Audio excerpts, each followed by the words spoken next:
பிறர் யாருமே வந்து ஒருத்தர் நம்பிக்கை வைக்கும் பொழுது நம் திறமை மீது நமக்கு இருக்கும் நம்பிக்கை இன்னொருத்தர் நம்ம மேலே வைக்கும்போது அது பன்மடங்கு உயரும்.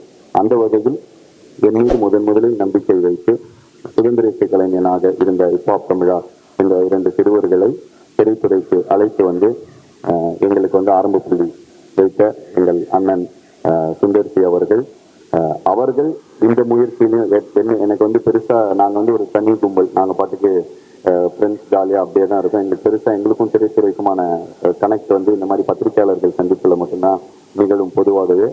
ஸோ அப்படி இருக்கிற ஒரு கேங் ஆஃப் ஃப்ரெண்ட்ஸுக்கு வந்து எதாவது சினிமாவில் டவுட் எதாவது ஒன்றுனா எங்களுக்கு தெரிந்த அட்வைஸ் கேட்கக்கூடிய ஒரே நபரும் வந்து அண்ணன் சுந்தர்சி தான். ஸோ அவர் எங்கள் மீது வைத்த நம்பிக்கை, நாங்கள் எங்கள் மீது நம்பிக்கை கொள்ள மிகவும் உறுதுணையாக இருந்திருக்கிறது.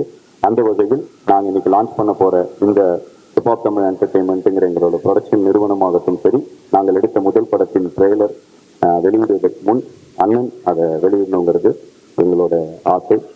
வந்திருக்கும் பெரியவர்கள், நண்பர்கள், மீடியா சகோதரிகள் அனைவருக்கும் எனது பணிவான வணக்கம். முதல்ல வந்து லைஃப் மேலே எந்த வித பயமும் இல்லாமல் தன் திறமையை மட்டுமே நம்பி ஒரு தன்னம்பிக்கையோட முன்னாடி வந்த இந்த 2 பேரும் இன்னைக்கு வந்து தனக்கு ஒரு ப்ரொடக்ஷன் ஹவுஸ் ஆரம்பிச்சு பல பேருக்கு கை தூக்கி கொடுக்குற நிலைமையில வந்திருக்காங்க போது உண்மையாகவே பெற்ற பொழுதும் பெரிதுவக்கும் தன் மகனை சான்றோன்னு கேட்ட தாய்ங்கிற ஒரு சந்தோஷத்தில் தான் நான் இருக்கேன். ஆதிக்கிட்டு இருக்கிற ரொம்ப பிடிச்ச ஒரு விஷயம் என்னன்னா, மட்டும் இல்லாமல் திறமை உள்ள இளைஞர்களுக்கு கை தூக்கி விடணுங்கிற ஒரு நல்ல எண்ணம் அவருக்கு இருக்கு. இப்போ வளர்ந்ததுக்கு அப்புறம் இல்லை, வளர்றதுக்கு முன்னாடி அந்த தாட் இருந்துச்சு. இப்போ ஆதியால நான் வந்து ஆதி ஒருத்தரை தான் அறிமுகப்படுத்தினேன். ஆனால் ஆதி எத்தனை பேர் அறிமுகப்படுத்துறாருங்கிற கணக்கு சொல்லவே முடியாது. அவ்வளோ அறிமுகங்களை அவரு பண்ணியிருக்காரு. ஸோ இப்போ தமிழா என்டர்டெயின்மெண்ட் இன்னும் பல திறமைகளை ஆதியும் ஜீவனும் நல்லா வருவாங்கிற நல்லா வந்துட்டாங்க, இன்னும் மேல மேல வளருவாங்கிற நம்பிக்கை எனக்கு இருக்கு. இப்போ தமிழா என்டர்டெயின்மெண்ட் மூலம் பல திறமைசாலிகள் இளைஞர்களுக்கு கலைஞர்களுக்கும் சினிமா இண்டஸ்ட்ரிக்கு மியூசிக் இண்டஸ்ட்ரிக்கு வருவாங்கிற நம்பிக்கை எனக்கு இருக்கு. ரொம்ப ஒரு சந்தோஷமான மனசு இருக்கு. ரொம்ப பேச வேண்டிய பற்றி, ஏன்னா அன்பேஷன் படத்தில் ஒரு டைலாக் வரும். நாதன் வந்து கமல் சார்ட்ட வந்து சொல்லுவாரு, நீ அண்ணன் மாதிரியாட்டு. இதே முதல்ல சொல்லி கமல் சார் கேட்பாரு, இல்லைன்னா லவ்வா அசிங்கமா சொல்லிட்டு இருக்கிறதுக்கு வெக்கப்பட்டு சொல்லுவார். அதே மாதிரிதான் நான் அதை பத்தி ரொம்ப உயர்வா பேசினா இவங்களே நான் நக்கல் அடிப்பாங்க பின்னாடி. அதனால ரொம்ப சந்தோஷமான மேடை. என்னவா இருந்தாலும் ஆதிக்கு முதல் படம் நான் கொடுத்தேன். அந்த சந்தோஷத்தை விட அவங்க படத்தை லான்ச் பண்ற சந்தர்ப்பத்தை எனக்கு கொடுத்துருக்காங்க பார்த்தீங்களா, அந்த சந்தோஷம், அவங்க கொடுத்துருக்கிற அந்த அபிமானம், மரியாதை ரொம்ப நெகிழ வச்சிருக்கு. ரொம்ப தேங்க்ஸ் தம்பிங்களா. இந்த படத்தை வந்து உருவாக்கும் பொழுது இதோட முதன்மை கதாபாத்திரமாக வைத்து நான் எழுதியது நட்டி சாரை. ஸோ இந்த படத்தில் ஒரு மிக முக்கியமான கதாபாத்திரம், கிட்டத்தட்ட படத்தை இழுத்துட்டு போகக்கூடிய, படத்தை மக்களுக்கு சொல்ற கதாபாத்திரமாக நட்டி சாரோட கதாபாத்திரம் அமைந்திருக்கிறது.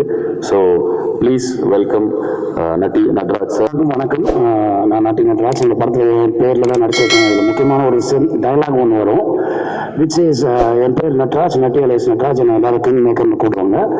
இது என்னுடைய கதை தான், ஆனால் இந்த படத்துக்கு நான் கதாநாயகன் கிடையாது அப்படின்னு ஒன்று வரும். அப்படி தான் இது ஸ்டார்ட் ஆகும். அண்ட் இந்த படத்தை நான் முதல்ல கதையை கேட்ட உடனே பிரமிச்சு போயிட்டேன். ஏன்னா இந்த வயசுல இப்படி ஒரு கதையை வந்து யோசிச்சு அதை எக்ஸிக்யூட் பண்றதுக்கு அது ரொம்ப கஷ்டமான ஒரு விஷயம் தெரிஞ்சும் இதை அட்டன் பண்ற ஹிப்ஹாப் தமிழா என்டர்டெயின்மெண்ட் அவங்க அந்த என்டையர் டீமுக்கு வந்து என்னோட மனமார்ந்த வாழ்த்துக்கள். அண்ட் சுந்தர்சி சார் டீம்லேருந்து பல பேர் வந்திருக்காங்க. இன்ஃபேக்ட் எல்லாம் அப்படிதான் சொல்லலாம், அங்கேருந்து வந்தவன் தான், அவங்க கூட இருந்து வந்தவன் தான் நானும். ஸோ இந்த மாதிரி ஒரு புது முயற்சிகளுக்கு வந்து எப்பவுமே முனைப்பா இருப்பாங்க. ரொம்ப ரொம்ப அனுபவமான இந்த ஒரு அவுட்புட்டை நான் பார்க்கும்போது சந்தோஷமா இருந்தது. finest film, please do come and watch in theaters. அது உங்களுக்கு ஃபுல் ஒரு புதிய அனுபவத்தை கொடுக்கும். All the very best to entire team. Thank you so much. கொஞ்சம் ரொம்ப டஃப்பாக புல் ஆஃப் பண்ணுற படம் அப்படிங்கிறப்ப ஃபர்ஸ்ட் எடுத்தோன்னே இந்த கேரக்டருக்கு பண்ணோன்னு அனக்கா கிட்ட சொன்னேன். ஸோ அவங்க மலையாளத்தில் பயங்கர பிஸியாக இருந்தாங்க. உடனே வந்து அவங்க இது நடித்தாங்க. Thank you அனக்கா, thank you. வணக்கம். முதல்ல thank you Aadhi for making me part of this film. இது அது கூட என்னோட செகண்ட் ஃபிலிம். ஸோ இதோட ஸ்டோரி நரேட் பண்ணும்போது like I was very excited because ரொம்ப டிஃப்ரெண்டாக இருந்தது. பட் நான் யோசிச்சேன் இதை எப்படி புல் ஆஃப் பண்ண போகிறாங்க because it looked very huge.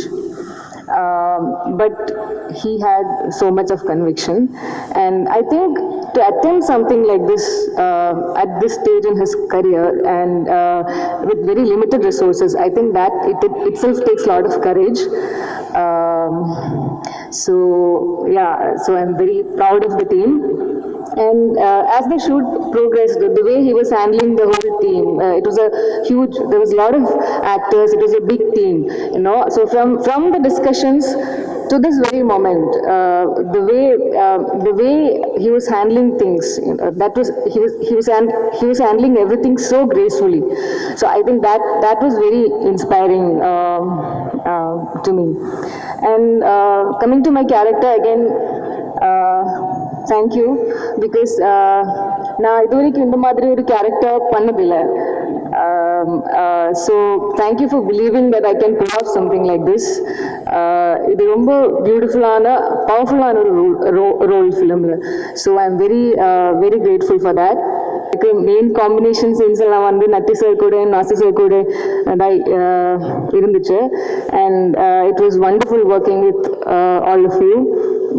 All of you were very, very supportive and very, very sweet. Truly hope and pray that this film becomes a huge success. Thank you. Thank you, everyone. Thank you so much.